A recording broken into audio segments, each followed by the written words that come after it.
Welcome to the Hoops Biz series of podcasts by Shooting the Breeze. I'm your host, Paul Camillos. We've been wanting to look at the business side of women's hoops in depth for some time. Now, with women's sports getting more attention and seeing significant growth, we felt it was time to look at the business of basketball in depth and get a better understanding of where things are at, the challenges facing the game, and the opportunities that are available. Make sure to subscribe and share the pods with anyone you know who wants to know more about Hoops Biz.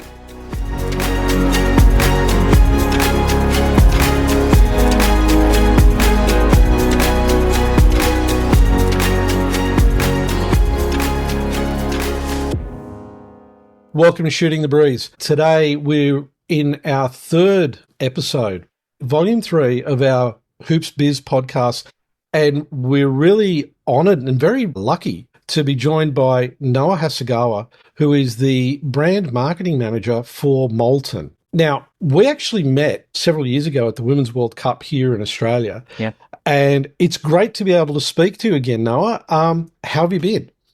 Cool, yeah. We started like an initiative in Australia, and actually this evolved. And next year is, Women's Basketball World Cup in Germany. So, yeah, there's a lot of things happening now. Yeah, exciting.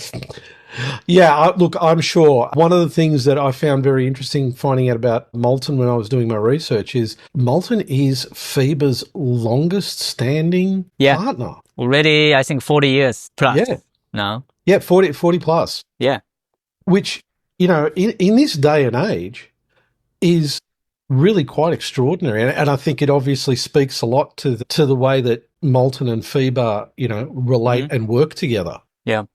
So how do you, in your role, work through, and work through the relationship? So I think we have long-standing partner with FIBA, and I think there is like 3 key elements we continue with this relationship. One is like a product itself. So we produce basketball. Yes. And we try, to improve, functionality and also like a design itself to keep engaged. Not only players happy, also team and managers and spectators. So in terms of current our basketball model, we frequently change like a functionality and now like establish like the function that less slippery and easy to grip because of surface is we change from time to time to realize like a playability with the player. And also when we change like a product itself, we do like a monitor test with players that's selected by FIBA. And also we work really close to FIBA, venue and equipment team. So then we have like a feedback with them and also, we try to change our, functionality. And in terms of, visibility of the ball, as you may know, our ball, the Molten basketball has like a cross section. Yes. Which is like a design by Italian designer Giallo. And actually this, cross section really work in the arena because people can see how, ball is, circulated when go to the hoop. So visibility is also one of key element from our product. So the continue, improving our product quality is one key element. We continue partnership with FIBA. And second one is, as we met each other in the Women's Basketball World Cup. Yes. We try to go beyond what FIBA expected. So, usually when we have contract, we got like a contract right, like you can stream your promotion video in arena and you can put LED ball in, the arena. But what we want to do is we want to change or improve environment people play basketball. So the one key initiative with FIBA we now implement is like how we can engage women player to continue basketball. So this is something we proposed to FIBA and FIBA agreed and we work together toward this one. And third key point is it's not big one, but it's really important, which is like a delivery, the product. So sometimes it's really difficult to deliver the product, the match ball to the country that is difficult to access. However, we have, global network with distributors. So we rely on and work together the distributors, and we actually kind of provide and deliver ball before competition started. So this is really important, because if there is no ball, FIBA cannot operate the game. Yeah. So like a logistic point of view is really important. That's, I think, three key element is, I think, evaluated well in FIBA. Yeah, because I remember there was a lot of attention at the event at the World Cup here in Australia, where there were a lot of the previous opals were at the event, and there were champions selected to participate in that event as well. And I remember, that day there was a lot of talk around the facilities about this event and how big it was going to be. So it obviously resonated with FIBA, because in some time back, actually it was during the draw for the World Cup, we spoke to Andreas Zaglis, the Secretary General of FIBA, and he connected us with Lena Wallenkansi, who was leading women's basketball initiatives at the time. And it seemed to me that there was being a really big shift in women's basketball and the attention FIBA was putting on women's basketball at that time. And it looks to me that it's grown. And obviously, Molten has really joined in on that effort and really trying to help to grow the women's game globally. Yeah, so FIBA has like a three key strategic pillar now. This is like a long-term vision. Yeah. Among the three, there is women in basketball and empower national federations and shape international club competition. So this is a three key priority, and FIBA really empower these initiatives across the world.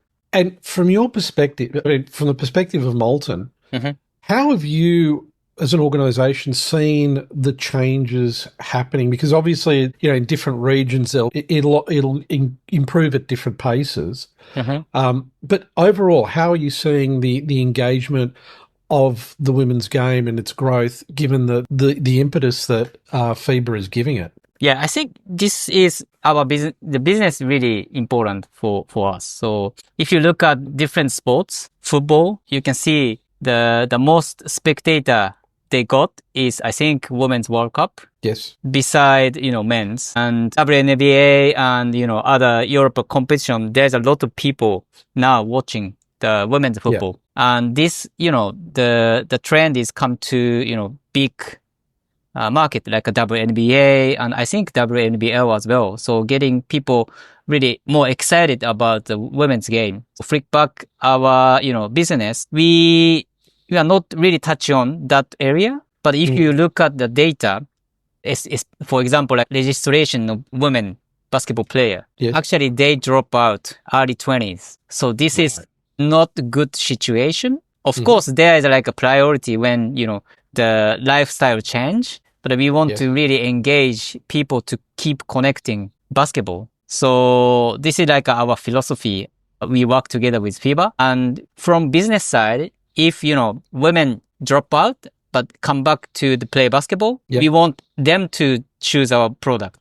Sure. That, they flick back to our business as well. So number of registration and number of people who support player is really important, because we produce not only basketball, but also other sporting equipment. Yeah. And I want to talk about that later, because again, while I was doing my research, there was some really interesting products that Molten has that we've never seen in Australia before.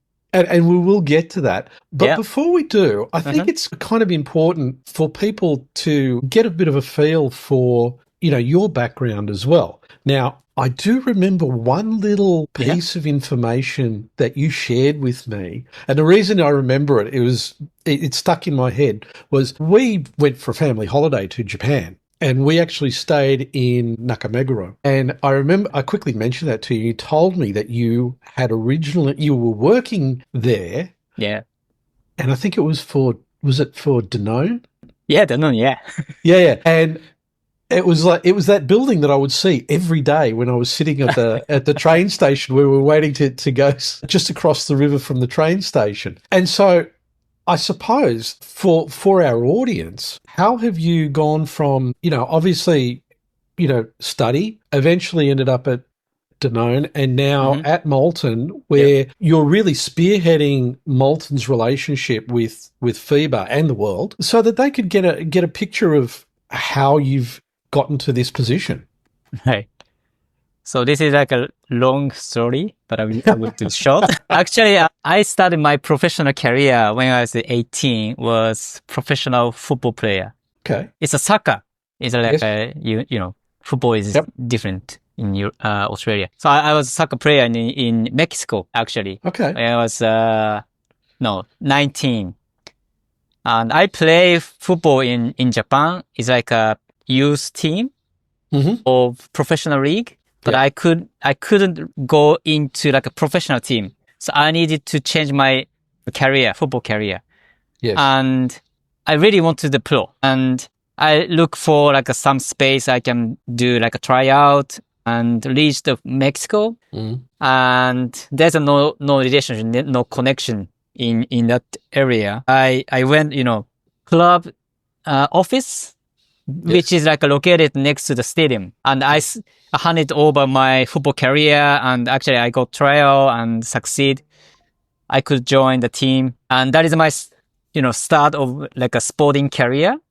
Okay. And then, but actually I couldn't continue so longer.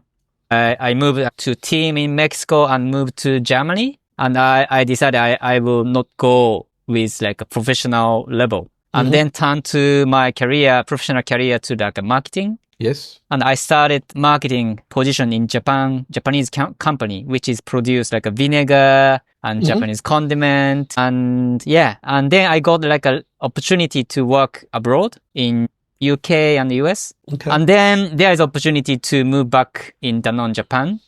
So that is my like professional career. So in some space of my, emotion, I want to do like a sport.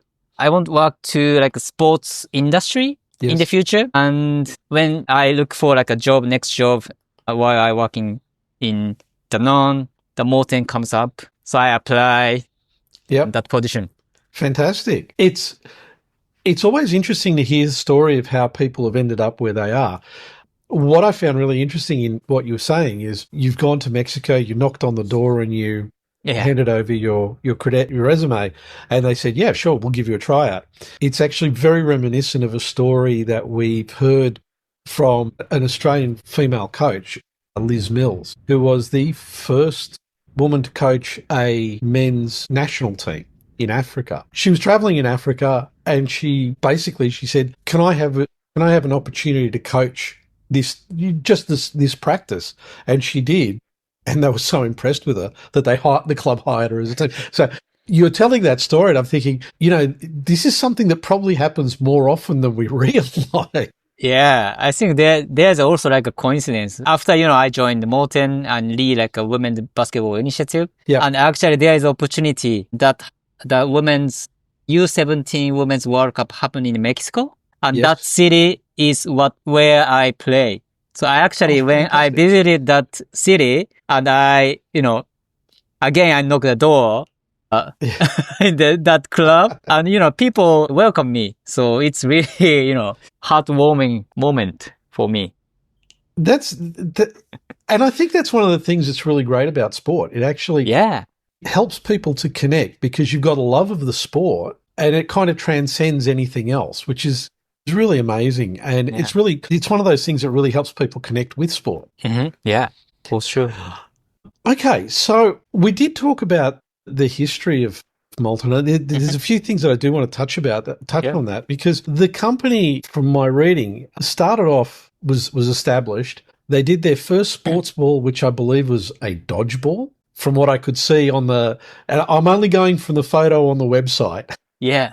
And then maybe literally months later, you had your first basketball out. Yeah. So it's like basketball's been pretty much at the core of Molten right from the start. Yeah. Because it was after that Molten started to get involved in other areas like automotive. Yeah. And so how important is basketball to the core and the culture of Molten, given that it's literally one of those launch pad products? Yeah. So the Molten is like a company strength in rubber and resin. Yes. So all division, not only sport division, but also, automotive and healthcare and industry foundation is standing on that, material strengths. And basketball, actually, as you know, as we talk, we have long-standing partner with FIBA. So this is really core, because we want to provide high quality ball every year that used globally. And the people's expectation is really high. So we develop product which is really expected to the good product. And we always kind of feel basketball in daily, job. Yes. That we have like a headquarter in Hiroshima, which called like a technical center. And we actually have basketball court in our office. So people can play, development team can, test in the court. Yeah. This is like a naturally rooted our, cultures. And from that, I kind of think about, please don't take this question the wrong way.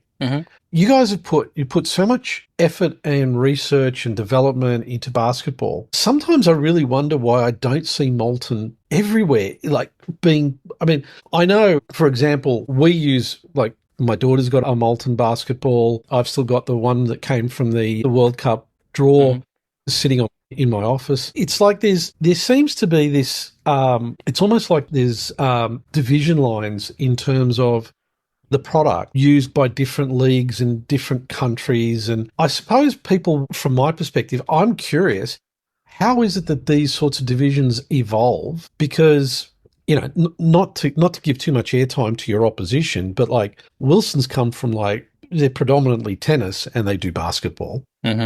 So it's like, how does a company like yours make inroads into countries, clubs, national sporting organizations, to be able to grow the breadth of use of your products? I think, Molten is the Japanese company, and I think some custom affect our business model. So we actually, our business model is like a contract model. So we contract with the top organization like FIBA. Yes. And then we contracted with FIBA. There's opportunity to introduce each member association, member federations. Yep. Because when the World Cup happened, people need to play with our ball. This, cascading down is like our business model. And especially in Asia, there is a, school-oriented club team. Yes. Is really developed. I think European country is different. It's more public-related basketball club. But in Asia, is like a school-oriented. So we have strong relationship with school organization. Yes. So that contract is quite naturally flow our product penetration. Yeah. And the challenge we face right now, which is my job, is how we can increase our brand locally. Because we have contract, but we don't have much brand awareness, some area. So having, initiative like FIBA, how we can make people's attention. Molten was seen in the FIBA Basketball World Cup and the other Continental Cup, but not daily life. So how we can make aware and they want to use Molten is really important. Obviously, it's a real challenge because you've got so many different markets to look at. Do you tend to try and focus on particular geographical areas, or do you try and grow market equally across the board? Yeah, we have like a target countries, but not specific continent priorities. So, sometimes, especially for Asia, like for example, Thailand, which is like a football country. It's not basketball. Yes. So we like a balancing out the characteristic and sport penetration in each countries and prioritize which countries we prioritize which sports. And I'm assuming that one of the things that the company would be looking at, you'd be looking at, is countries where the growth of basketball is beginning. I mean, one of the countries that comes to mind for me is India. India really is not known as a basketball country. But I know we're aware that the interest in the game is growing. From your perspective, how do you see the growth in countries like India, who have traditionally been, for India specifically, it's been cricket predominantly. Yeah. But basketball seems to be starting to gain a foothold. Mm-hmm. Yeah, I think this is really important things to watching like a general penetration of sports. And one country we are now proceeding hands-on is Indonesia. Because, Indonesia, there was, basketball World Cup happening in Indonesia, Philippines, Japan. And, FIBA has like an office in Indonesia. And we also have distributors there. But what we now working is we transfer Japanese people to more hands-on, how we can cultivate that area. Indonesia is actually that football countries, but we also seeking opportunity which sports we can introduce in the country. So having that success, we can, reflect different country like India or other countries. And Indonesia is an interesting case because they're also on the tour for the 3x3. Mm-hmm. And I know we were looking at the 3x3 that was played there not that long ago, and it seemed to be like a really well-attended game. There seemed to be a lot of people there. How are you finding that 3x3 is helping the growth of the sport across the world? Yeah, I think like two sides. The one is easy to organize the team because 3 plus people. And another thing is, it's like there's no coach, right? So they're, pushing the people's growth. Yes. So these two elements is really good penetrate the other sports because, sports is not only, physically developed, not only that, I think more like emotionally or psychologically as a human, growth is really important. So 3x3 is a good format and, team easy can organize and actually it's like an event, like a festival. It's like entertaining. Now, as I mentioned before, we're going to talk about some products that we haven't seen here in Australia. Now, one of the ones that I found when I looked at it on the website, I was shocked. Yeah. Because I thought, this is such a brilliant product. Why has nobody thought of it before? Why don't we have it in Australia? Which is the B Plus product that you have. Thank you. Thank you for mentioning. Fundamentally, it's basically a half court that you can put in a trailer and take wherever you want. Yeah. With balls, a trolley for the balls, timer. It's basically unload it, set it up, and away to go. First question is, who came up with this idea? Because it's brilliant. So in Molten, there's like every year there's a business community. Like people can think and present the new business. So B Plus is happening from this community. Okay. And the concept of B Plus is strength and penetration. So there's actually two products in B Plus. And strength is already like established in the other countries. It's like a shooting machine, like a gun as a other brand. So the ball is automatically comes to the player and the people can shoot like automatic way. So that is a shooting machine. The another one is game unit, which is like a all-in-one package of 3x3. Yes. So I think this is a great idea, and this is actually like a separate 252 set, like a square, 90 centimeters square, and there's 252 panels, and people can easily connect each panels. Actually, there's an order, and you can. I think 2 adult, it takes like 2 hours. But if you organize a 3x3 court, there's more people. Actually, we did in Germany, women's basketball, women's Eurobasket. I think it takes 30 minutes. So easy to set up and easy to put the goal, and there's the ball and timers. Yeah. Yeah, I think that was the thing that really surprised me when I was looking around the website. I thought, what's this B Plus thing? And I went in and I was like, this, because, obviously one of the things that we have a real problem with here in Australia is a significant shortage of court space. It's one of the things that is inhibiting the growth of the game. And when I saw it, I thought, this is such a brilliant product. You can pull it apart, put it in a trailer, move it to where you want, Mhm. and then set it up and away you go, and you've got people playing. And unless I'm trusting my memory here, but I think you also there's different models of the B plus, the court. So half court and like a full court. Yes. Yeah. Yeah. And and to me, I think about that, and it's like, it's the sort of thing you could actually just sort of roll pretty much anywhere that you've got the physical space and the height, and you could set up a basketball court.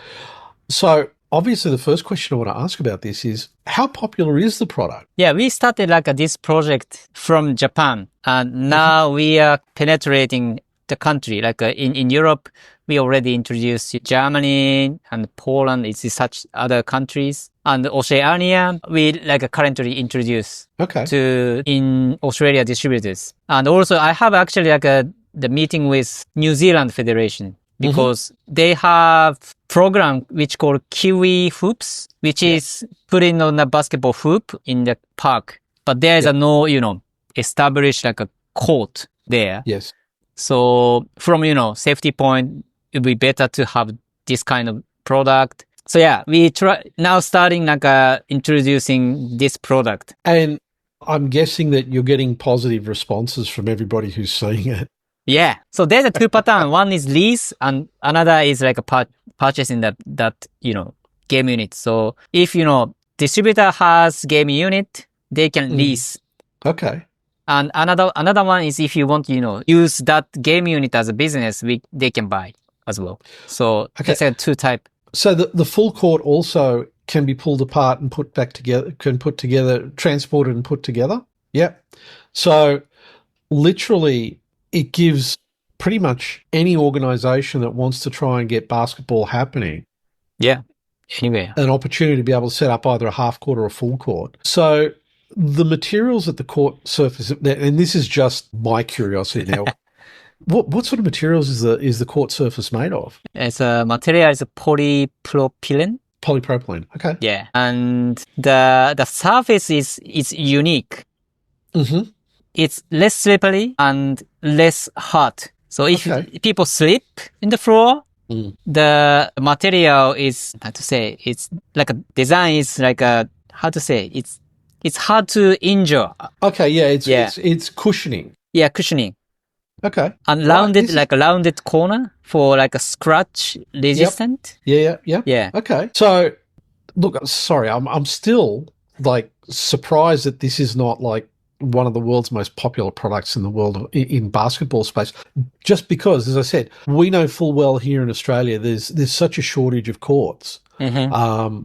You have kids, 15, 16 years old having games scheduled at 9 o'clock at night just because there's just not enough courts for games to be played. To me, this also, having the ability to have more court space, I think would probably be one of those things that could potentially help continue to keep girls in the sport, because there's not that competition for the court time. And on top of that, there's the ability to be able to set up a court somewhere and the girls can just go and play without necessarily having, there's the boys waiting for their game to come along. And so it increases their comfort at playing the sport because they're just playing the game with other girls or women. Yeah. Is that something that you think is a potential benefit from the product? Yeah. So creating new, place to play is really important because sometimes girls wait, boys finish play. So I think the challenge we face is we manufacture that product. Yeah. But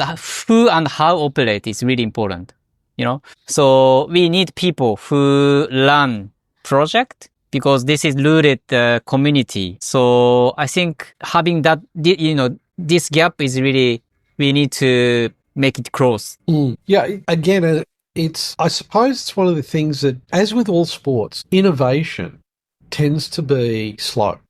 Mm-hmm. Because this is the game. This is the way the game has always been. And so sometimes until you see a product like this, you don't necessarily get a vision of other opportunities that fall outside what you're typically used to seeing. So, people think we've got to have a big facility. They've got to have 3 or 4 courts in there.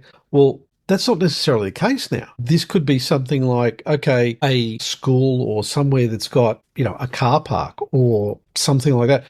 could be set up for a weekend to be able to for people to play. And I'm assuming that the court surface is weather resistant, so that if it does rain while the court's set up, it's not going to damage anything. Mm-hmm. Yeah. So it tends to open things up, and I think it's one of those things where being aware of the product, it changes the thought process, because most people, as I said, you think about it traditionally until you see something where you go, aha, this is a really interesting way of doing things. And I mean, I suppose following on from that point about the innovation, one of the other things, and unfortunately I couldn't find a translation of the article.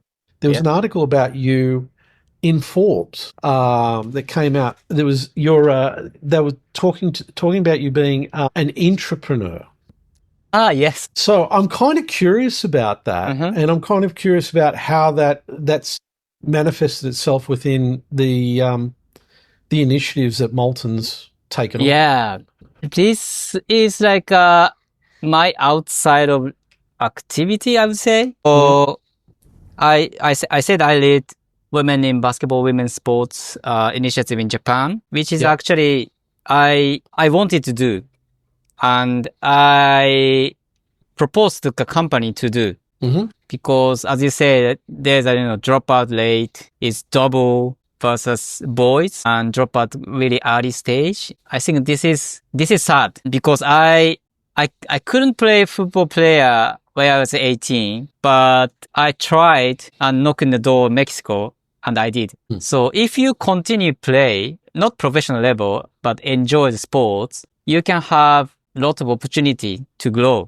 yourself. So I want to change this, situation and engage with FIBA and started like an initiative, and this continue. Now it's 4 years, and we will, announce with FIBA for maybe 2 or 3 months later. We also have like an initiative for Basketball World Cup, which is engage all across the world and people, women who work in basketball. So like a small, my challenge, or, what you think about the problem, and I make action, and that is really important, and that making it bigger. So that was picked by like Forbes Japan as a like an entrepreneur. And, other same, guys and ladies, encourage me to do. So, yeah. Because, look, one of the things that I've always found has been, until very recently, people look at women's basketball and it's always been kind of, it's girl basketball. It's not like, well, no, they're great athletes. They are really, really good. And they're not getting the opportunities of other sports. That equity doesn't exist, or it has not existed. That is changing now. And I think, obviously initiatives like that one, where you're trying to keep people engaged more in the women engaged longer in the sport, is really important. And also making people realize that, okay, if you're at a position where you can't, or, you can't play anymore, there are other opportunities within the sport for you to be able to stay engaged, whether it's refereeing, whether it's administration, whether it's statistical, whether there's so many more other opportunities. So it's great to hear that not only are there opportunities like this being developed, but also that, companies like Molten are getting behind it and supporting it, and that FIBA is also adding that to the other initiatives that they've got underway for growing women's basketball. How's it been going? Yeah.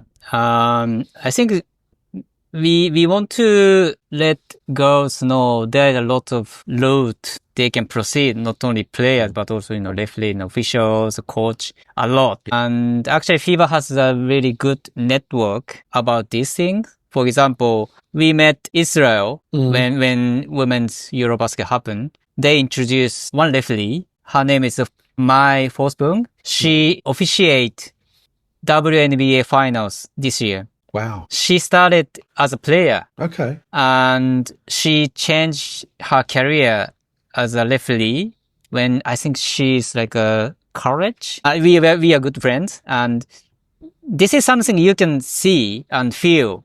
But, the girls like a teenage, they really like play a lot.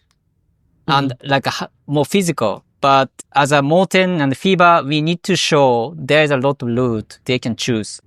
Yeah, that is one. And the initiative with FIBA is rooted that. So we want to increase basketball player and we want to educate and develop a referee and the coach. We want to increase the fund of women's basketball. So what we now doing is this year, we organize working group in each regional office, like FIBA Europe, FIBA Asia, FIBA China, FIBA Americas, and engage them and engage member federation to understand the situation and comes up with the ideas what we can solve that situation. So this is like a first session we did in Eurobasket, America Cup, and Asia Cup this year. So we will develop like a similar project towards Basketball World Cup. Okay. So actually, yeah, in Americas, there is a Carol Karam, owner's president of FIBA Americas. She's actually a math teacher.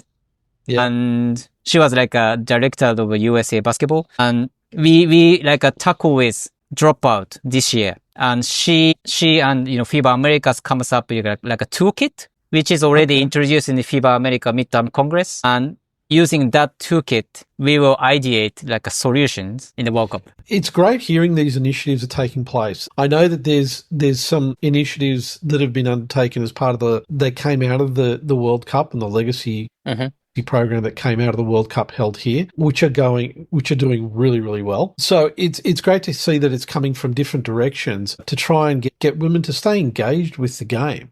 I think it's one of those things that unfortunately, there's been probably opportunities missed in the past, but it's great to see that it's getting that level of engagement, not only, from FIBA and from at the regional level, but also getting commercial backing as well. Because commercial backing actually does provide a level of legitimacy to the eyes of people who are outside the sport and don't necessarily understand how things work internally. How do you see that this helps broaden Molten's the view of Molten in the world?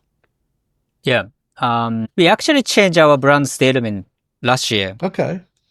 And the previous brand statement was for the real game, which is like sticking our contract, our business model. We, polish our product, high quality product for a top competition, top athlete. But now we have feel the emotion. So we redefine what is the value of sports.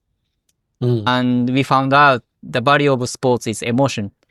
Win or lose is really important, but the emotion is sometimes positive and sometimes negative. But feeling the emotion is much more important to people grow and game grow. Thinking about this statement with business, we really stick on ball business. So we want to expand our business, not only balls, but also sporting equipment. Okay. To do that, we need to solve like a social issue, like this women in basketball. And having that initiative, we expand network and we will have much more insight that makes us develop product and penetrate using our network. So this is kind of long process, but we cannot do, we don't want to do like a one quick idea to implement. We want to really know the situation, talk with people and comes up great idea and execute with great network. Obviously, this is an initiative that just said it's not a quick initiative. It's a long-term initiative. And look, to a lot of people who are going to be listening to this podcast, it's probably going to sound a little bit strange hearing that because typically companies or organizations don't think in terms of what will be, an initiative that's fundamentally going to have to last over years to reach its full potential. Okay. Can you explain how your company looks at an initiative that it's like, hey, it's going to take us a long period of time for this to reach get to where we want it to get to? Because quite often boards and senior management tend to have shorter term goals that they need to meet. So how do you address that mix? Yeah.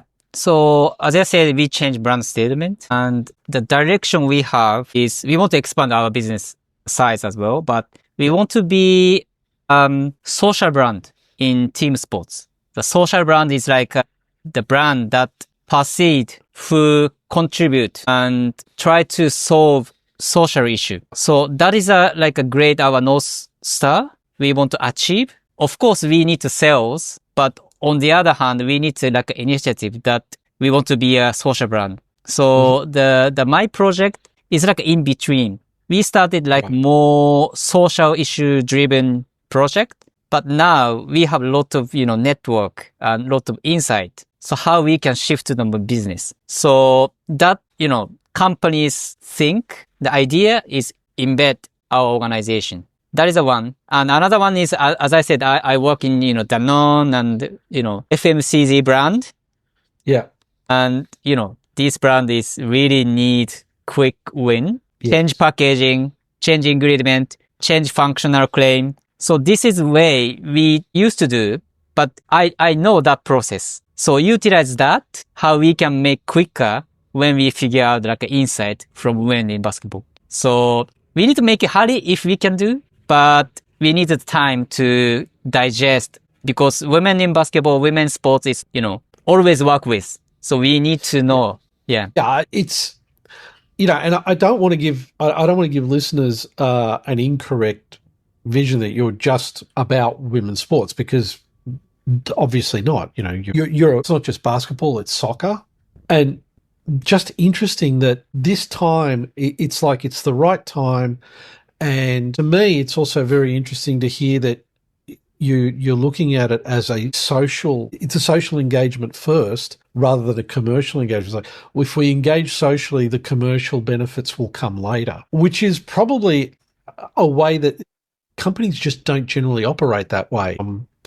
It's a very different approach. I mean, me personally, I think it's innovative, but I think ultimately it's going to be successful because longer term, you're incrementally developing your market. And because you are providing a social benefit, you will get people it'll inspire more brand loyalty, I think. Yeah. So that's why, as I said, like brand awareness level is still challenging for us in global. So that's why we started from this. Yeah. Okay. So I'm kind of curious to ask, what is next for Molten in the basketball space? I know you've got some stuff that you may or may not be able to talk about, but there must be more that Molten's looking to do in the future with basketball. What can you let us in on? Yeah, I think there are two directions, and one is women's basketball, and I personally want little bit transform the basketball as a physical sports to more entertain or exercise way. Okay. And also, if you look at like a stat, women's game is, I think, I love women's game, but from data point of view, there's a not develop like a stats figure. Yeah. I think there's something we can show clearly. This is like a measurement that women's sports, women basketball is great. So I want to look for that some stats or, data we can stand out to promote women's game. That is one, women's sports. And another one, we started selling product in Japan, but this is really good reaction, which is basketball in your house, in your room. Okay. Maybe Australia, there is a, huge house space. If you know, as you know, the Japan and Europe is very small space. Yeah.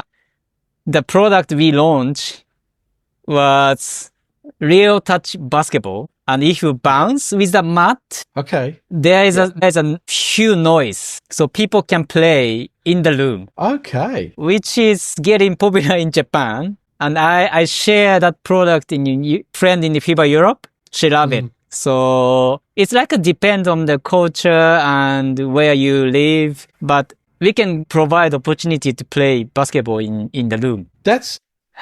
I mean, look, for Japan, obviously, I remember when we were there, because, the apartment space was very limited. So being able to do that at home is just amazing. But I could see the popularity of that, particularly, some kids, particularly those who live in apartments, who even here in Australia, who don't have a court anywhere nearby, have an opportunity to be able to play or practice in their room. That's a great idea. I think it's brilliant. So we have like a dribble set and we have like a shooting set. It's like a less noise. Yeah. Actually, like a ball and mat is really great product. Is generate wow. It's like a normal touch in the ball and the rebound is like a similar you bounce in the arena. So it's great, exercise for kids and in the room. I suppose it would be really good for people who just want to practice their footwork. Yeah. As well. Okay, look, Noah, thank you so much for joining us and talking us through what Molten is doing and also what Molten's doing with women's basketball globally. I think there's so many opportunities that you've developed here. I'm really looking forward to seeing how things are going to evolve over the next couple of years with the company and these products. Thanks so much for joining us. Thank you very much.